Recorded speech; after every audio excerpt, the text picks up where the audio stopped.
সুপ্রিয় শিক্ষার্থীবৃন্দ, গত ক্লাসে আমরা দেখেছিলাম ব্রেক এবং কন্টিনিউ কিভাবে কাজ করে। ব্রেক এবং কন্টিনিউ এই দুটো কিওয়ার্ড কিভাবে একটা লুপের ভিতরে কাজ করে সেটা আমরা দেখেছিলাম। আজকে আমরা নতুন একটি টপিক নিয়ে আলোচনা করব, সেটি হচ্ছে লিস্ট। লিস্টটা আসলে খুব দরকারি একটা আমাদের ফাংশন হিসেবে কাজ করবে, কারণ হচ্ছে আমরা যখন কোনো লিস্টের কাজ করব তখন অনেক ধরনের ফাংশন আমরা সেখানে কাজ করতে পারবো। আমরা ইনপুট আকারে যে স্ট্রিং বা কোনো নাম্বার সিস্টেম যদি আমরা সেখানে নেই, কোনো নাম্বার অথবা স্ট্রিং আমরা যাই নেই, সেখানে আমরা অনেক ধরনের পরিবর্তন আনতে পারবো। সো আমাদের কাজের ফ্লেক্সিবিলিটির জন্য আমরা লিস্ট ইউজ করতে পারি। সো আমরা চলো দেখে নিই প্র্যাকটিক্যালি যে আসলে লিস্টের ব্যবহারটা কি, কিভাবে আসলে লিস্ট গুলো কাজ করে।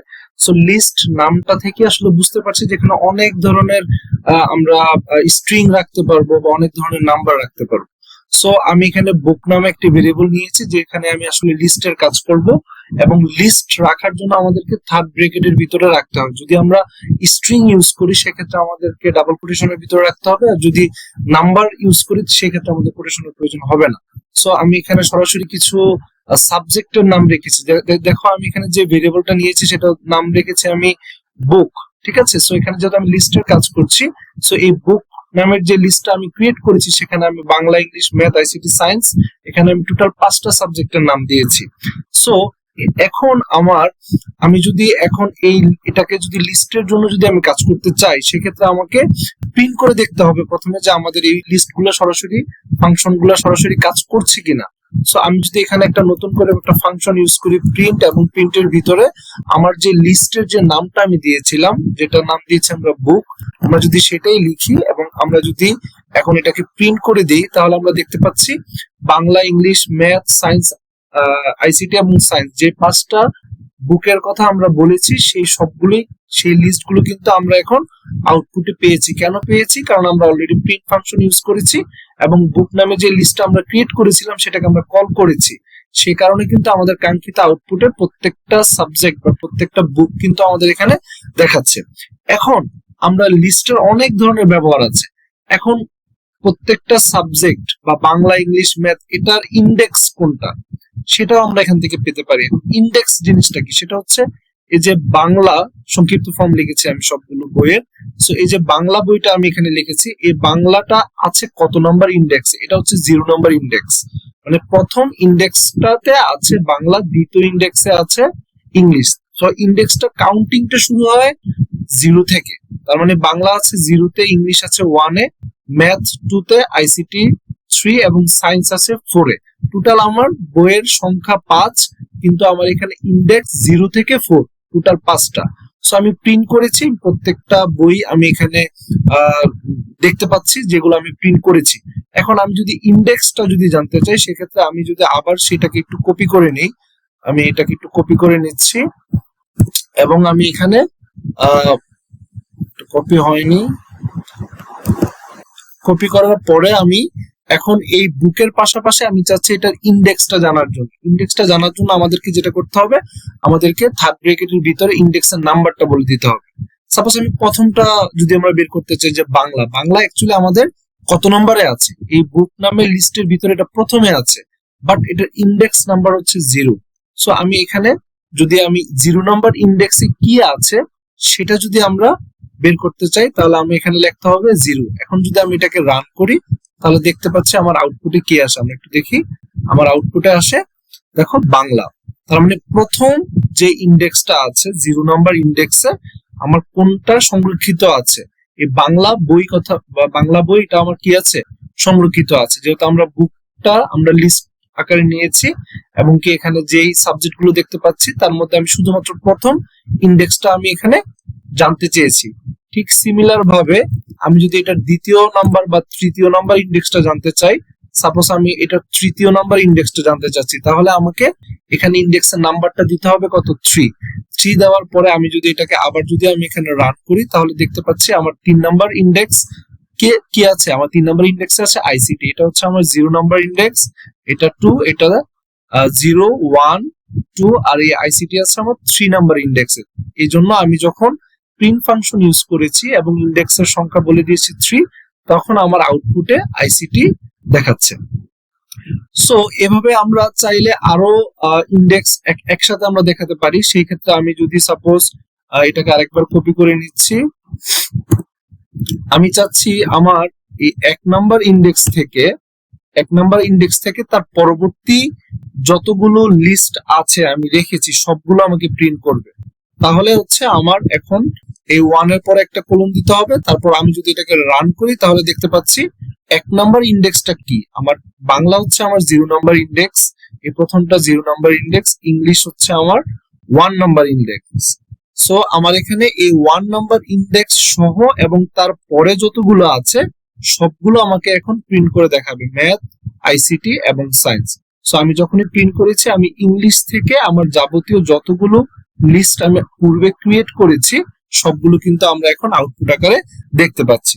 শুধু যে আমরা মানে বাম থেকে ডানে শুধু দেখতে পারবো ব্যাপারটা এরকম না, আমরা চাইলে একদম পিছন থেকেও সেটা দেখতে পারি। যদি আমি এখন ইন্ডেক্সটাকে যদি আমি একটু চেঞ্জ করে দিই, আমি এখানে ইন্ডেক্সটাকে যদি আমি +1 না দিয়ে যদি আমি এখন -1 দিয়ে দিই, সাপোজ আমি এখন দিয়ে দিলাম -1, সেই ক্ষেত্রে কি হবে?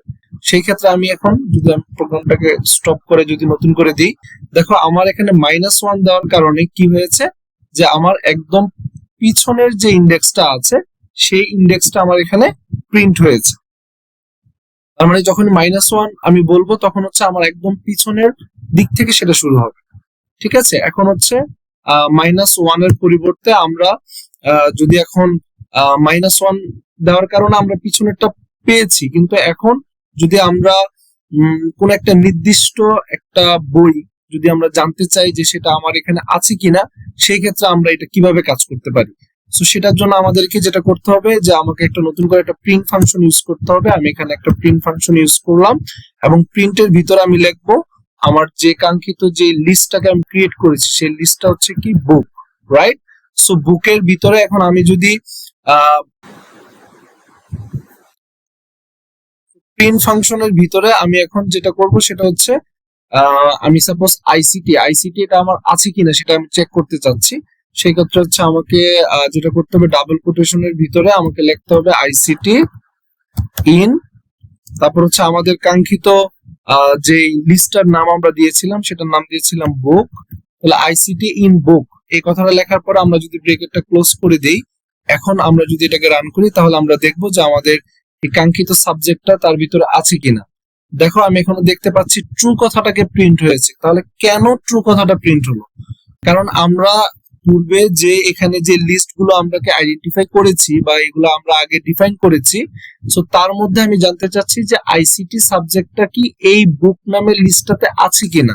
তখন কিন্তু আমরা আউটপুটে দেখতে পাচ্ছি আমাদের এখানে ট্রু কথাটা শো করেছে, দ্যাট মিন্স আমার এটা সত্য যে আইসিটিটা আছে। এখন আইসিটিটা ছোট হাতের আছে, আমি যদি এখানে যদি আইটাকে যদি একটু জাস্ট বড় হাতের দিই, দেখো তাহলে কি হচ্ছে, আইটাকে আমি এখানে বড় হাতের দিয়েছি এবং আমি যদি এটাকে আবার নতুন করে রান করি তাহলে আমরা দেখতে পাচ্ছি ফলস। তাহলে দেখো আইসিটি সাবজেক্টটা তো আছে আমাদের, কিন্তু তারপরও ফলস দেখিয়েছে কেন? কারণ এখানে আমরা রেখেছি ছোট হাতের বাট এই জায়গায় দিয়েছি বড় হাতের। যেহেতু পাইথন খুবই কেস সেনসিটিভ একটা ল্যাঙ্গুয়েজ, সেহেতু তাকে ঠিক যেভাবে ডিক্লেয়ার করা আছে ঠিক সেম ভাবে যদি আমরা কল করতে না পারি তাহলে আমাদের এটা ফলস দেখাবে। সো আমরা শুধু যে সাবজেক্টটা আছে শুধু সেটাই চেক করতে পারবো না, আমরা যদি চাই যে সাবজেক্টটা নাই সেটাও আমরা চেক করতে পারবো। যদি আইসিটির জায়গায় আমি এখানে অন্য কোনো বই দেই, সাপোজ আমি দিলাম বিজিএস, তাহলে বিজিএস কি আমাদের এই লিস্টে আছে কিনা? অ্যাকচুয়ালি তো নাই। সেক্ষেত্রে যদি আমি নতুন করে এটাকে রান করি তাহলে আমার এটা কি দেখাবে? ফলস দেখাবে, কারণ বিজিএস সাবজেক্টটা এখানে নাই। কিন্তু আমি যদি এখানে ইনের ভিতরে যদি আমি তার আগে যদি একটা নট দিয়ে দিই, নট ইন দিয়ে দিই যে বিজিএস নট ইন বুক, মানে বুক নামে আমি যে লিস্টটাকে ক্রিয়েট করেছিলাম সেই লিস্টের ভিতরে আমার বিজিএস বইটা নেই, এটা আমি প্রিন্ট করতে চাচ্ছি। সেই ক্ষেত্রে এখন আমি প্রিন্ট করে যদি দেখি তাহলে দেখতে পাচ্ছি ট্রু কথাটা আমাদের এখানে প্রিন্ট হয়েছে। কেন ট্রু কথাটা প্রিন্ট হয়েছে? কারণ এই বুকের যে বুক নামে যে লিস্টটা আছে সেখানে বিজিএসটা নেই এবং কি সেটা সত্য, সেই জন্য হচ্ছে এটা ট্রু আছে। যেহেতু আমি এখানে শুধু ইন বলিনি, আমি বলেছি নট ইন।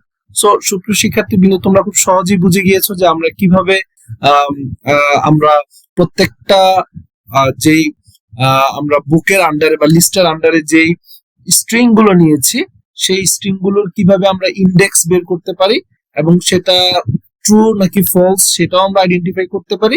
পাশাপাশি আমরা যদি চাই আরো নতুন করে কিছু স্ট্রিং অ্যাড করতে পারবি, সেটা অ্যাড করতে পারবো আমরা সেটা মেইন ফাংশনে বা মেইন যেই লিস্ট নামে যে ভেরিয়েবলটা আমরা লিস্টের জন্য যেটা আমরা ক্রিয়েট করেছিলাম, বুক নামে যে ভেরিয়েবলটা নিয়েছি এবং যে লিস্ট আমরা ক্রিয়েট করেছিলাম সেখানে আমরা পরিবর্তন না করে নতুন করে আমরা এখানে কমান্ডের মাধ্যমে সেই লিস্টে আমরা কিছু ডাটা আমরা চাইলে খুব সহজেই অ্যাড করতে পারবো। সেটার জন্য আমাদের কি করতে হবে, সেটার জন্য আমাদের যেটা করতে হবে, আমাদের একটা প্রিন্ট ফাংশন নিতে হবে। প্রিন্টের ভিতরে আমাদের কাঙ্ক্ষিত যে লিস্ট আছে বুক নামে সেই বুকটা লিখতে হবে এবং বুকের সাথে আমাকে প্লাস দিয়ে আরো কিছু আমি কি স্ট্রিং বা কোনো নাম্বার আমরা চাইলে অ্যাড করতে পারবো। সাপোজ আমি বুকের সাথে এখন যদি একটা প্লাস দেই, বুকের সাথে আমি এখন একটা প্লাস দিলাম, প্লাস দেওয়ার পরে আমি একটা নতুন করে একটা সাবজেক্ট অ্যাড করতে চাচ্ছি।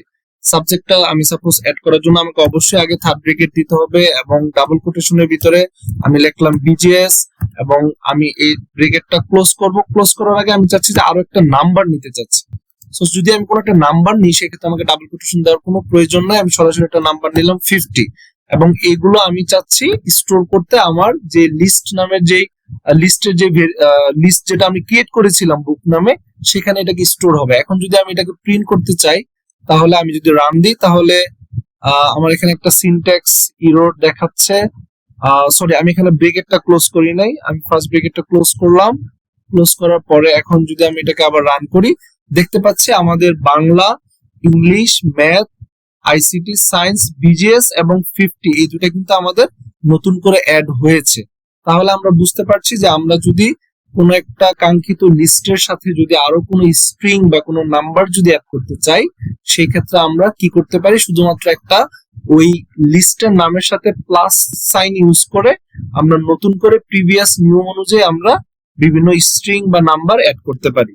আমরা চাইলে একাধিকবারও সেটাকে প্রিন্ট করে দেখাতে পারি। আমরা যদি এখন আমি আরেকটা প্রিন্ট ফাংশন ইউজ করি, এখানে আমি আরেকটা প্রিন্ট ফাংশন ইউজ করলাম, তারপর হচ্ছে আমার যে কাঙ্ক্ষিত যে লিস্টটা আছে বুক সেটার সাথে যদি আমি এখন মাল্টিপ্লিকেশন করতে চাই, সাপোজ 2 টাইমস আমি দুইবার সেটাকে মাল্টিপ্লিকেশন করতে চাই, ব্র্যাকেট ক্লোজ করলাম।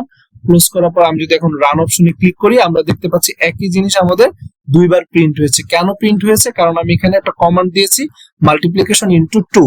তাহলে আমরা দেখলাম যে আসলে লিস্টের ভিতরে কিন্তু আসলে অনেক ধরনের কাজ করা যায়, আরো অনেক ধরনের কাজ করা যায়। আমরা লিস্টের মাধ্যমে লেন্থের কাজ করতে পারি, অ্যাপেন্ডের কাজ করতে পারি, বিভিন্ন ভাবে আমরা ইনসার্ট করতে পারি, রিমুভ করতে পারি, সর্টিং করতে পারি। এই ধরনের আরো অনেক কাজ আছে যেটা লিস্টে করা সম্ভব। সেহেতু পাইথন প্রোগ্রামিং করার ক্ষেত্রে যখন আমরা বড় বড় প্রোগ্রামিং করব সেক্ষেত্রে আমাদের অনেক সময় অনেক কিছু অ্যাড করার প্রয়োজন হতে পারে, রিমুভ করার প্রয়োজন হতে পারে, পপ আপ করার প্রয়োজন হতে পারে। সেই যাবতীয় সবকিছু কিন্তু লিস্ট করা যায় খুব সুন্দরভাবে। সো পরবর্তী ক্লাসটা আমি লিস্টের উপর আরো একটা টপিকের উপরে আমি লিস্টের আরেকটা ভিডিও করব। সো সেই পরবর্তী ক্লাসটি দেখার আমন্ত্রণ জানিয়ে আজকের মতো ক্লাসটা এখানে শেষ করছি। আল্লাহ হাফেজ।